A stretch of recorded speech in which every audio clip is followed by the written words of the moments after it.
for our weekly PPACA webinar. I do apologize. I have a bit of a cold, so hopefully you can all hear me, and you'll forgive my nasal-like voice. If anyone can just raise their hand quickly using the controls to the right of your screen to let me know that you can hear me, I'd appreciate it. Thank you very much. And also, if you want to ask questions once we're done with the agenda that we have for today, then you can raise your hand and I'll unmute you so you can ask the question. Again, we're all trying to learn from each other, so no question is too simple, because we're all here to learn about the ever-changing Obamacare bill, or law, excuse me. Also, you can also type in your question in the panel below under the questions, and we'll answer those questions as well. So let's just start with the agenda, and we're going to talk first about the marketplace certification and registration on the portal.cms.gov site. The saga continues because there are issues with the registration. If you've completed your marketplace certification on the Marketplace Medicare Learning Network site, 48 hours after that, you can go onto the portal.cms.gov site to complete your registration. The site has been up and down continuously, and I did just get an email saying that they're experiencing issues. Well, like I said to them, that goes under the duh category, because we've been getting tons of calls about the site having issues. But once you do get to the registration on the CMS or portal.cms.gov site, you will go through the registration channels. I do have this PowerPoint included in my HCR newsletter that comes out every Thursday. If you start with slide number 32, it will walk you through the process. One thing of note, when you get to slide number 46, which I'll get to it, hopefully everybody's not getting too dizzy by watching this. When you get to slide 46 for your registration, where it asks for your Social Security number, do not enter that, or you will not be able to move on to the out-of-wallet questions to complete your identity verification. So again, we're available if you have any questions on that, but just so you're aware that there are issues and the issues continue. Another notice is the Department of Labor notices that had to be out to all employees, whether an employer offers coverage or not, by 10/1. DOL did issue a news blast saying that there is no penalty for not complying with the notification. So that has actually changed. That came out late last week. So if you do have clients that are employers, I still think it's a good marketing tool to get in touch with them to talk about the DOL notices, and maybe if they aren't aware of them, talk about some of the confusion, i.e. They had to go out by 10/1 and there was a penalty, and now they don't have to go out and there's no penalty. So again, another opportunity to touch your group clients and let them know that you're on top of things and that you're here to guide them through this quagmire. Another notice that came out, and this is going to, more details will be in the newsletter that goes out today. Additionally, Allison Beam, who is the Pennsylvania Insurance Department Policy Director, has supplied some information on Governor Corbett's proposal to the administration on expansion of Medicaid. I said all along that the governor's office really was taking a stance to, bargain with expansion of Medicaid within Pennsylvania to really look at the entire system and revamp it. And if you look at the proposal that he sent out, it really does just that. Not only creates access to that group of 100 to 133% that were kind of left out in the cold without an expansion, but it really has some innovative ideas in revamping Pennsylvania's Medicaid system, requiring some work functions, job searches for the people, the Medicaid recipients, some cost sharing, premium sharing from the recipient. So I do think that it's very innovative. It's a good thing for Pennsylvania because it looks like it will at least lead us on to a pathway of sustainability with helping our underserved population here in Pennsylvania.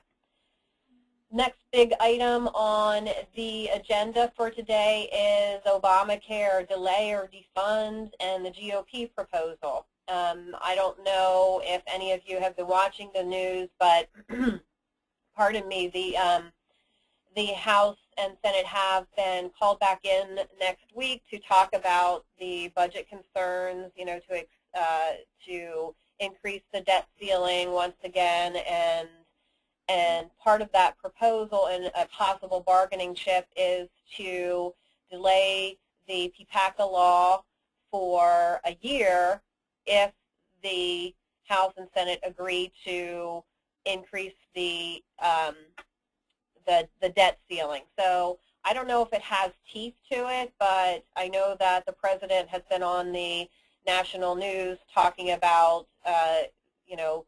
basically crying foul for this political chess game and calling it extortion. So I would say because of his posturing, it might have some teeth to it. We'll certainly let you know what we find out, and we'll see how it goes. We have 11 days until the marketplace is set to open, and we still at this point have very little information on really the logistics of how everyday life will be for making application, claiming the subsidies, the systems in and of itself. So, I'm not sure if we should rush into anything with 11 days left, but, again, it's some interesting news, and we'll be watching it closely to see what actually does happen. The GOP also delivered a proposal that, again, is pretty innovative. I don't expect that it will go anywhere, but the proposal endorsed by the Republican Study Committee basically will allow a $7,500 tax deduction for a single or $20,000 for a family for those Americans who purchase coverage through a state-run or an FFM. So I think that's pretty innovative. Again, I don't know that it has any teeth. I don't know that it will go anywhere, but I guess one could question where was this proposal three and a half years ago. But interesting nonetheless. We're still working through our early renewals on the group side for 12/1. Of course, the missing link is what the rates will be for a PPACA plan for 1/1 effective dates on the group chassis. I know that a lot of decisions have to be made to accept the early renewal for 12/1. That does not mean that you're locked in. I would encourage anyone that has a good renewal offering to take the early renewal for 12/1. And of course, if you've not received those renewals, you can contact John Reel in our office, and he can get those sent out to you again. And also, once 10/1 rolls around and the rates are released, then the full picture will become more clear in that you'll be able to evaluate whether continuing to take that 12/1 early renewal on the group side or going with a PPACA plan is more beneficial to your group clients. So again, 11 days until we get those rates, but the missing link is those rates, and we encourage you to utilize us and our case managers and our quoting systems in helping you make that determination for your group clients. On the individual side, I would say the same thing. There are extended renewals being offered. I'm still working on that chart so that you can understand what's going to happen. I intend to get that out early next week. And, you know, again, the missing piece is what the rates will be for a PPACA plan. Again, you can utilize our systems, you can utilize the case managers, and we will certainly help you make that determination for your individual and family clients. Just a bit of clarification. There's a lot of confusion, as you can imagine, and some clarification on some information that I received, and that has now turned out to be not accurate, at least for this week. There was a question earlier about employers and the 90-day wait provisions for new hires. There was information given to me from a carrier that said that even if you take an early renewal, as of 1/1, any plan has to adhere for new hires for a 90-day wait. Well, that is not true. It would be the first renewal after January of 2014, and an employer would no longer be able to have a new hire waiting period of more than 90 days. So wanted to at least give you that clarification. Additionally, again, that information was given to me. I spent a few days going back and forth with my sources, and it was confirmed that on a group 2 to 50, even though you use the 30-hour calculation for both affordability and full-time equivalent calculations, an employer that does offer group health insurance in the 2 to 50 market does not have to offer group health insurance to employees that work down to 30 hours. That employer can still make the determination of, 40 hours, 35, whatever he or she feels or sees fit. And that brings us up to the end of our agenda today, and I'm going to open it up for questions. Let me first get to any hands that are raised. And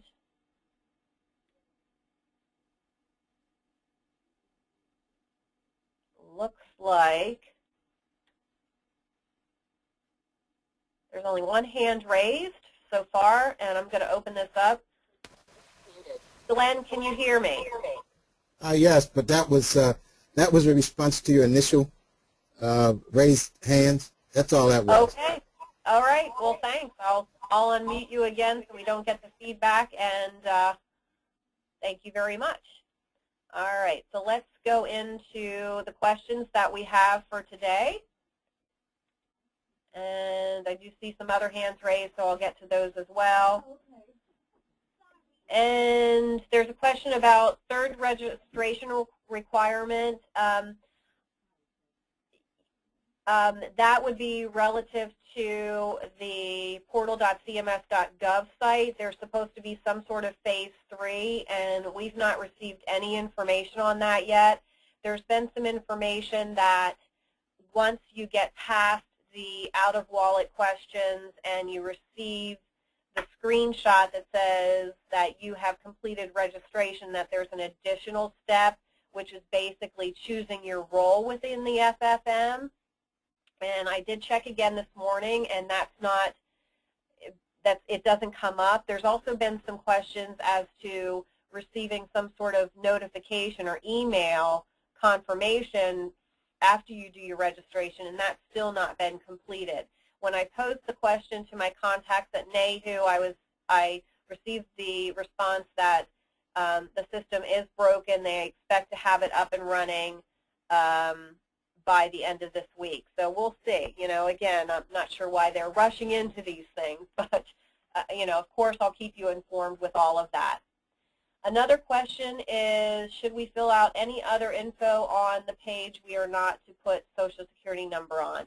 Yes. When I mentioned slide number 46, right before you get to your out-of-wallet questions on the portal.cms.gov registration site, you cannot put your Social Security in there, but you should and have to put in all of the other requested information. Next question, where can we get a copy of the privacy notice statement that we're required to give to consumers prior to working with them on the marketplace? Well, that's a really good question, John, and I will do some research on that and see what I can come up with. I've not seen anything, and I would imagine that it's probably going to be built into any applications or any web page, but again, I'll do some research and I'll get back to you and let you know. That's one of my takeaways. And a question on how do I know if my registration was accepted? I've completed all of the testing. I would imagine that, again, is relative to the portal.cms.gov site. And, pardon me, what I can tell you right now is that all you're going to get is that screenshot saying that you've completed your registration. Everything else is, you know, the notification or the confirmation via email is still not being received. So I will keep you abreast of that as soon as I get information. And a question, do groups 2 to 50 after January 1st, will they underwrite? No, absolutely not. The groups 2 to 50 are still going to have to adhere to the guaranteed issue, no pre-existing, and the 3-to-1 rating ratios based on age and demographics. Pardon me. And geography has nothing to do with any medical underwriting. And do we have a copy of the individual application? Yes, we have the health insurance marketplace applications. There are 3. I can get those out to you. And whether carriers will utilize those apps on the individual side or not, I don't know. I've had a couple different answers on that. So again, it's all going to become clear in a few short days. But at this point, it does look like carriers will have different applications other than the ones that were released from Health Insurance Marketplace and from CMS. And let's see what else. Additionally, there are shop applications for the 2 to 50 market for those applying within the shop exchange. I have copies of those as well, and I will send those out.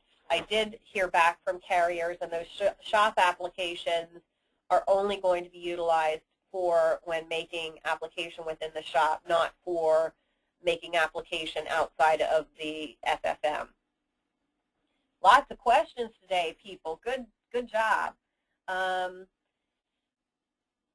Let me see. I registered and entered my Social Security number and think I am registered. What problem was encountered for entering Social Security number? And that would be, Jack, that would be moving past your registration on portal.cms.gov. It's actually completing your application and having application access. I will send that PowerPoint. Again, it's in that HCR newsletter that goes out every Thursday. It is under training, under the Marketplace ID certification down at the bottom. But I'll send that out to you, Jack, so that you have that. And we have a client who has 5 kids on CHIP, and she is on an individual policy. How will CHIP coordinate with the FFM? And there will be no change to CHIP. If your child or your client's children qualify for CHIP now, they will continue with CHIP. There's no reason that participants within the Children's Health Insurance Program have to, dissolve their coverage. It's not going away. And let me see, will you send link to print exchange certificates? Yes, I will. There's been some issues with that because, well, because there has. And there are some instructions on printing those certificates from the Marketplace Medicare Learning Network site. You know, your certificates that you completed your certification modules. The best thing I can tell you is to bring them up when you go in under your training home and all of your training. You can view your certificates and then you can print screen. That's about the easiest way to do it. But I'll send some instructions.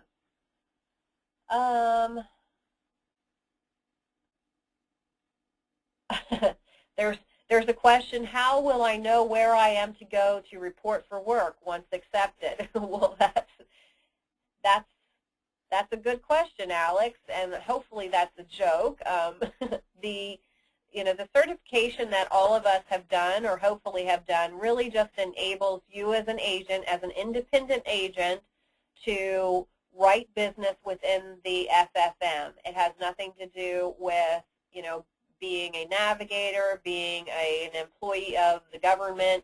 You are still an independent agent, still licensed by the carriers you choose to license with, still under a general agency contract, such as URLs, hopefully, and that part has not changed. It's really just at the time of selling an individual client or family or a group, you make the determination if they are on the group side small business tax eligible, or on the individual and family side if they are advanced tax credit or cost sharing subsidy eligible.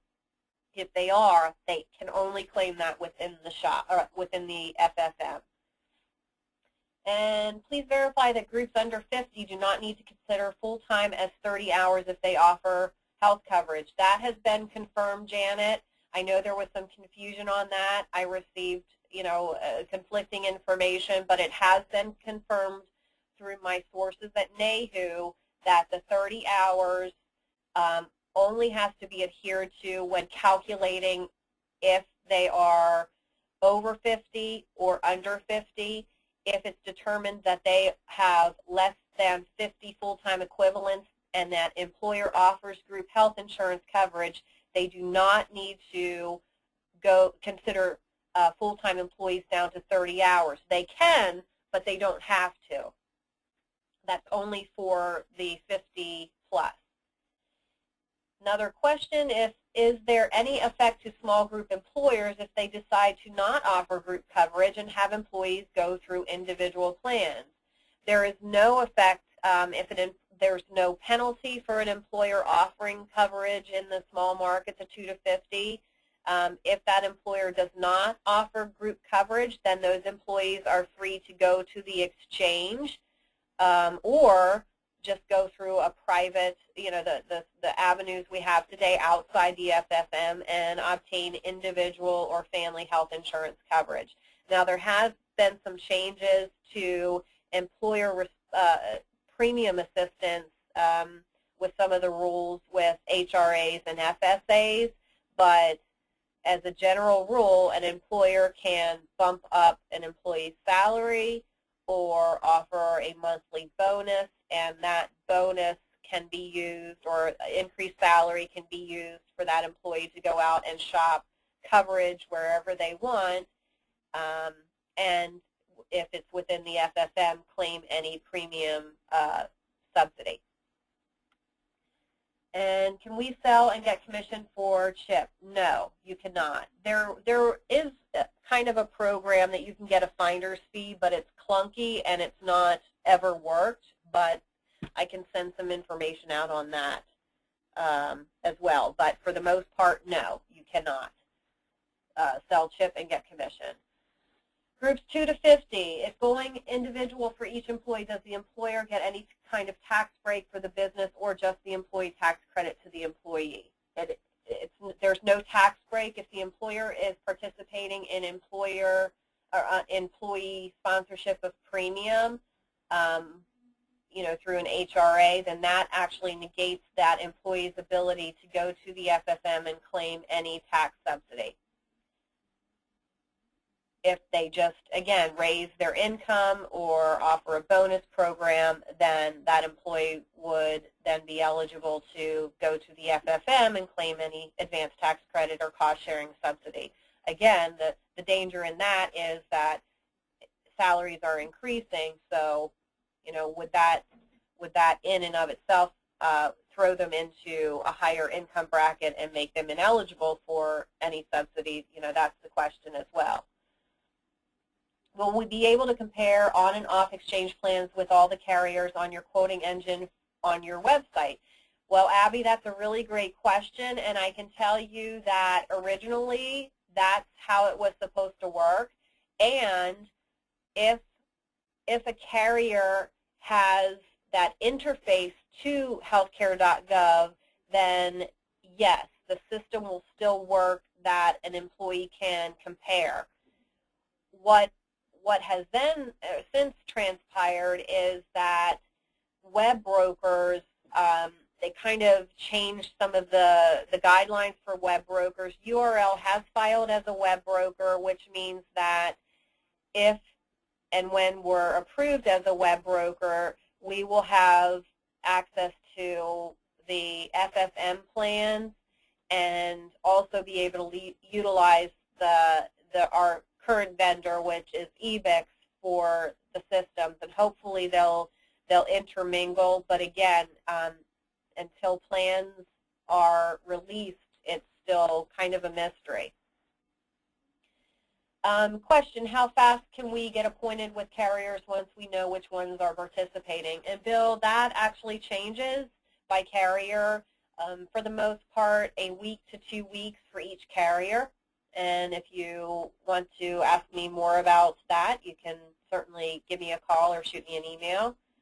What kind of premiums are we expecting for group plans in the FFM? Well, that's the question of the century how, and I can tell you that there are some estimates out there that they're about 30% higher than what they are now. Keep in mind they have to add a whole lot of other benefits, but at this point, you know, we don't know. But as of 10/1, we'll be able to, you know, again, really evaluate what your current group clients have with their current early renewal offerings or their current plan offerings versus what they could get through the shop exchange. Vivian's asking a question, is it mandatory to do this certification? What are the benefits to agents to do the certification? It is certainly not mandatory. The benefits are many. The benefits of doing the certification is that you as an agent would be able to assist your clients when making application in the federally facilitated marketplace. And what that means is you would get commission for that. Keep in mind that insureds from 100 to 400% of the federal poverty level are eligible for advanced tax credits. Those 250 to 100 are also eligible for cost-sharing subsidies, which reduce the cost, the out-of-pocket costs on their plans. That's a big chunk of middle America. So not doing the certification would negate your ability to help those clients, a big chunk of clients, and would cut you out of getting commission for helping those clients. Rosalie asks a question, can a spouse enroll in the marketplace if their spouse's coverage is too expensive? That is yes, and there are certain guidelines on affordability that you would have to adhere to. And will the individual be eligible for the subsidy and or tax credit? Yes, if the employer offers coverage to the spouse of the employee and it's deemed as unaffordable, that means the health plan itself is unaffordable, not the spouse's coverage is too expensive, then that employee can go to the exchange and get any premium subsidy available to them. If the employer offers coverage to the spouse, and again, it meets the affordability measures, which mean that it cannot, the employee's portion of the single only premium, the employee's portion of the premium exceeds 9.5% of the employee's W-2 income, then that plan's unaffordable. But all of the premium for the spouse's cost or the dependent's cost can be passed on to the employee. So whether it's too expensive or not really doesn't mean anything. So if the general rule, if the spouse is offered coverage, then they can't waive off and get any subsidy, even if they qualify. If the spouse is not offered coverage, such as the UPS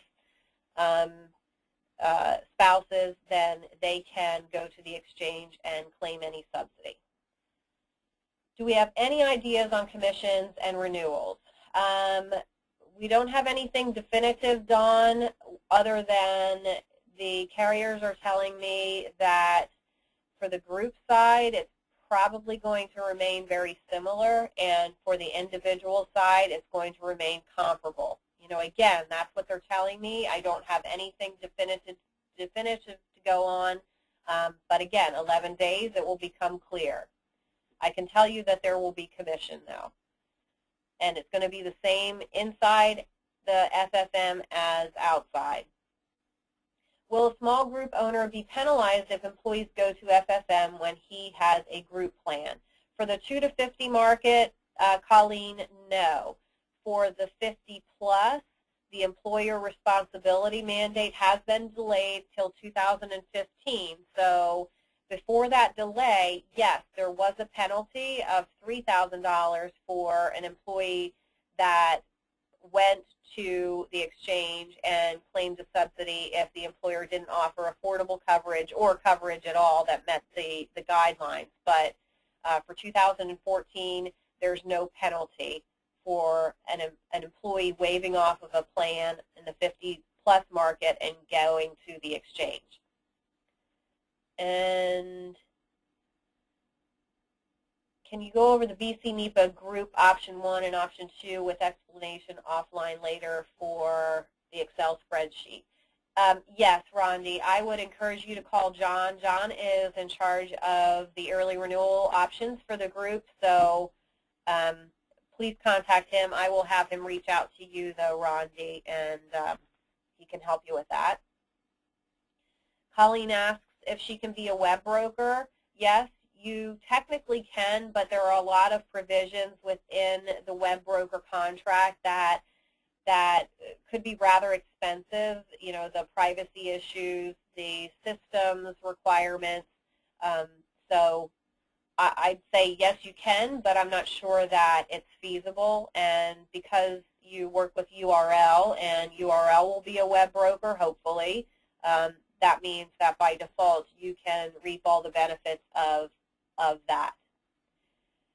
Another question from Rondi, how will they prove their income if they are a 1099 employee on commission? Well, they would prove it the same way anybody else would, and that would be based on their tax returns. So that is, you know, again, what sort of requirements they're going to require, I don't know, but I would say that it has a lot to do with their tax income and their modified adjusted gross income, and even 1099 employees have to file taxes, or at least they should. If a customer has renewed this fall but not taken the early renewal offer, will they get a new plan design in January, or just keep their current plan but have enhanced benefits to be compliant? Will their rates go up in January if, for example, they have made an October renewal?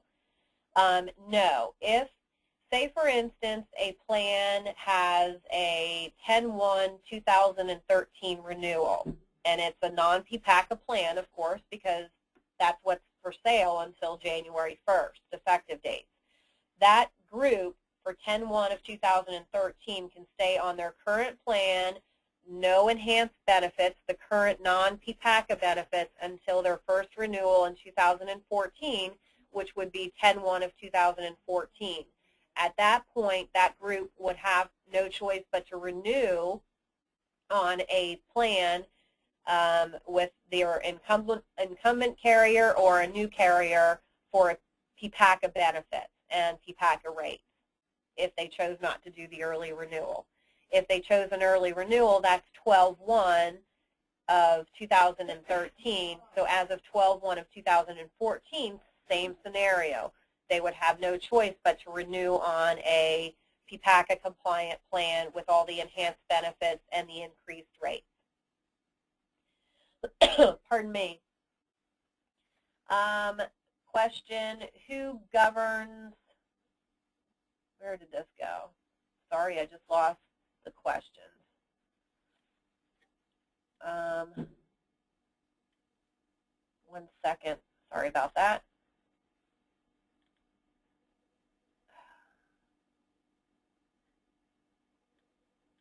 What in the world?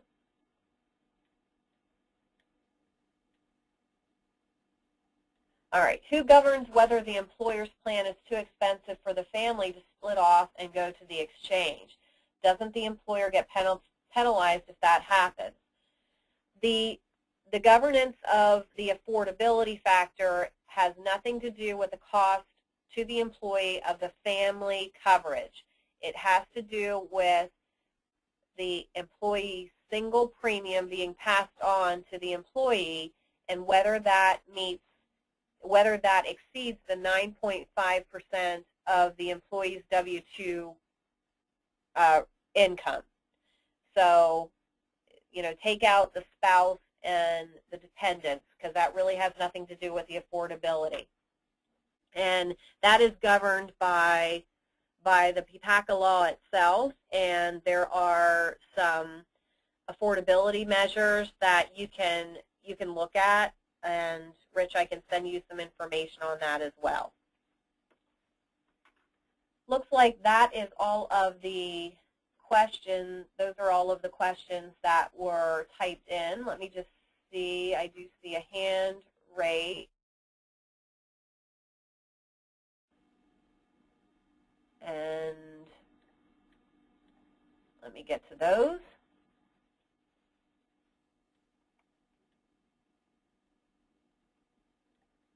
Okay, Rondi. Rondi, you're the first hand raised. Do you hear me? And what is your question?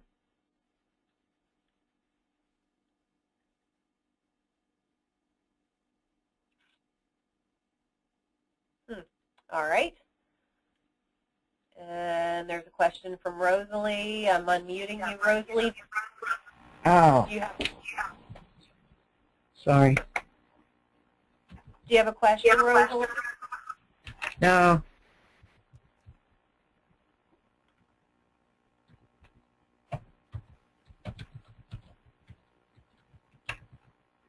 Rosalie? Okay. Might have been a mistake. And that looks like it. Looks like there's a couple other questions coming in the chat box, so I'll do a quick recap and see. Oh, and will the rates time frame be the same if a person goes to the new retail location versus broker? Yes. The rates for, I think what you're asking is, well, maybe two parts. The rates within the federally facilitated marketplace and outside are going to be the same. So, for instance, if Cap Blue Cross offers a silver plan with a certain deductible and coinsurance, inside the exchange and outside, those rates will be the same. Commission is going to be the same. If one of your clients goes to a Cap Blue Cross retail store, they're not going to have reduced rates just because they're going to a retail store. It would be the same rates that you would be able to offer. Hopefully that makes sense. Okay, well, it looks like we're done with today's PPACA webinar. I do have some follow-up items that I'll get out. I really appreciate your participation in this. The next PPACA webinar, we're not having one next Thursday. I'm going to be out of town and hopefully learning more about Geisinger systems, which I will be happy to pass on. The next PPACA webinar is the following Thursday, which is October 3rd. Starts at 9:30 as they always do. I have to have a hard close at 10 a.m. because I have to be in King of Prussia by noon. So that's the time frame. Also, I just wanted to thank everyone for their patience. I know that a lot of you have questions, and just for your comfort level, I do receive your emails. I do receive your questions and your voicemails. My service level is pretty pitiful right now. I return all of the calls, just not maybe as timely as I did before this craziness started. So I really appreciate all of your patience, and please know if you do leave me a voicemail or send me an email, I will respond. Just might not be as quickly as I did before. So thank you all. I hope you all have a great day and a great weekend. Talk to you later. Bye.